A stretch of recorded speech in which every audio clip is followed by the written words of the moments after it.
Bonsoir chers élèves, j'espère que vous allez bien. Aujourd'hui, on va voir l'activité de langue et communication, page 151 de votre manuel parcours. L'objectif de la leçon est d'utiliser une énumération pour créer une impression. Vous avez ici deux extraits d'une nouvelle de Guy de Maupassant. Premièrement, on va essayer de relever le nombre de phrases dans chaque extrait. Commençons d'abord par l'extrait A.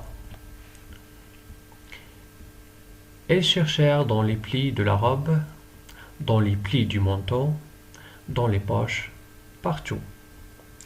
Vous allez remarquer que la phrase ou bien l'extrait A contient une seule phrase. Bien sûr, qui commence par une majuscule et se termine par un point. C'est-à-dire l'extrait numéro 1. Deuxième extrait.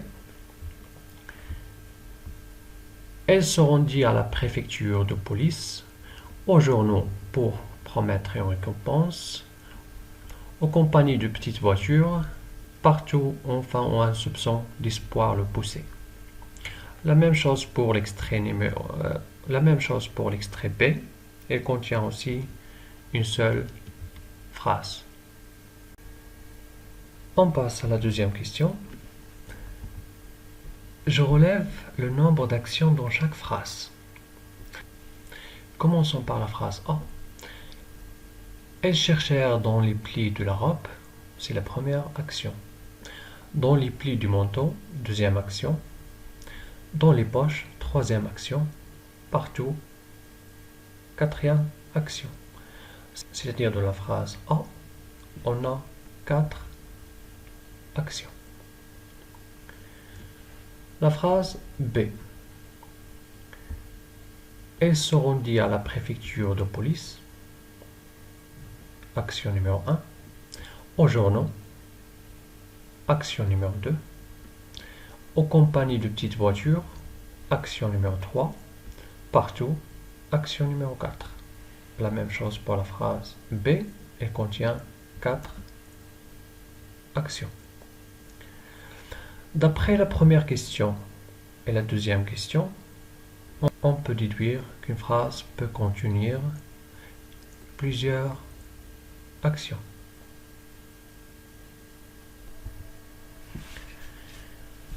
Quatrième question. Je relève le verbe employé pour rendre compte des actions racontées. Bien sûr, dans la première phrase, on a employé le verbe chercher au passé simple. Et dans la deuxième phrase, on a employé le verbe se rendre toujours au passé simple. Cinquième question. On va refaire les phrases du premier extrait en employant le verbe convenable pour chaque action. C'est-à-dire on va employer le verbe chercher pour chaque action.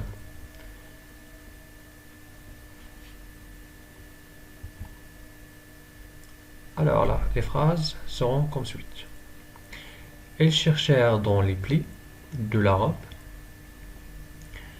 Elles cherchèrent, c'est-à-dire on va répéter le verbe cherchèrent. Elles cherchèrent dans les plis du manteau. Elles cherchèrent dans les poches. Elles cherchèrent partout. C'est-à-dire 4 actions, on a répété le verbe 4 fois. Pour la phrase B, la même chose. Elle se rendit à la préfecture de police. Elle se rendit aux journaux pour faire promettre une récompense. Elle se rendit aux compagnies de petites voitures. Elle se rendit partout, enfin, où un soupçon d'espoir le poussait. La même chose, 4 actions, 4 verbes. Et cela nous amène à une question. Pourquoi on a utilisé le verbe juste une seule fois dans les deux extraits?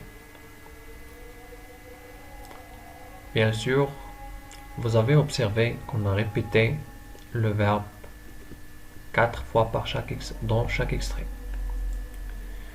C'est-à-dire on a utilisé le verbe une seule fois parce qu'on a énuméré les actions pour bien sûr éviter la répétition.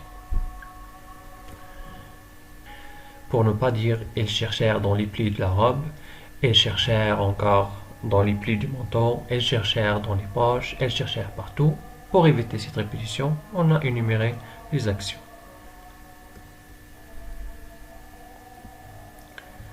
On passe à la 7e question. J'indique l'impression narrative qui se dégage de cette énumération. Alors en lisant les deux extraits, on peut remarquer que les deux personnages, ou bien les personnages, est en train de chercher un, mais ils n'avaient pas trouvé. L'énumération dans les deux extraits crée une impression de désespoir.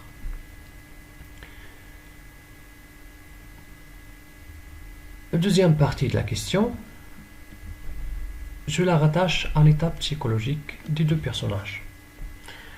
Alors on parle de quel personnage ici?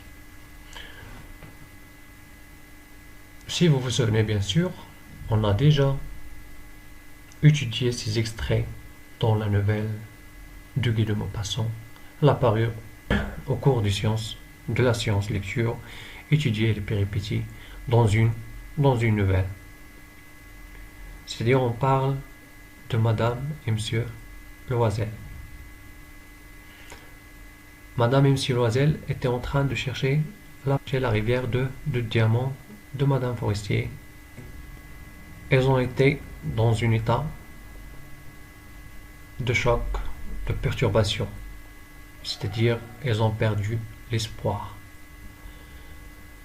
Les deux personnages, Madame et Monsieur Loisel, étaient désespérés. C'est-à-dire ils ont perdu l'espoir parce qu'ils n'ont pas trouvé, ou bien ils n'avaient pas, parce qu'ils n'avaient pas trouvé le collier perdu partout. On passe à des exemples. Observez les 3 phrases suivantes. Pour la première phrase, elles cherchèrent dans les plis de la robe, dans les plis du manteau, dans les poches, partout. Ici, on a fait l'énumération du groupe de mots, c'est-à-dire dans les plis de la robe, dans les plis du manteau, dans les poches, partout. Ce sont un ensemble de groupes de mots. La deuxième phrase, Fatima est une fille gentille, fiable, généreuse, plaisante. Alors bien sûr, gentil ici est un adjectif, fiable est un adjectif, généreuse est un adjectif, et plaisante est aussi un adjectif. On a fait une énumération des adjectifs. Pour la troisième phrase, au sport, les élèves courent, sautent et jouent en groupe. Ici, on a fait l'énumération de 3 verbes. Le verbe courir, le verbe sauter et le verbe jouer. Ce qu'on doit retenir,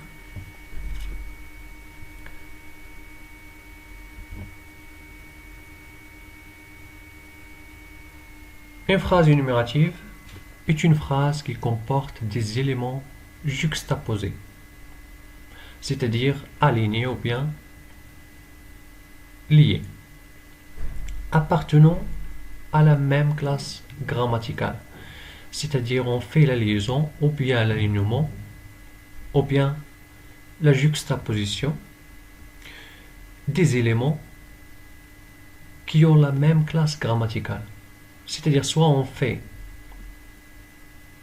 la juxtaposition des verbes, ou bien du sujet, ou bien des noms, ou bien des adjectifs, ou bien du groupe de mots, etc. C'est-à-dire elles doivent appartenir à la même classe grammaticale. Dans l'énumération, le dernier terme est le plus souvent précédé par la conjonction de coordination est. C'est-à-dire le dernier mot de l'énumération et souvent précédé par et. L'énumération permet, comme nous l'avons déjà vu, de créer une impression, en effet par exemple de désespoir, de maximiser la précision dans les descriptions et les portraits, c'est-à-dire de préciser tellement de choses dans une description, d'insister sur certains éléments plutôt que d'autres, etc. Alors j'espère que vous avez bien compris l'énumération et c'est à vous de jouer et de faire l'exercice de la page 151. Alors je vous souhaite bon courage à une autre leçon, Inch'Allah. À bientôt.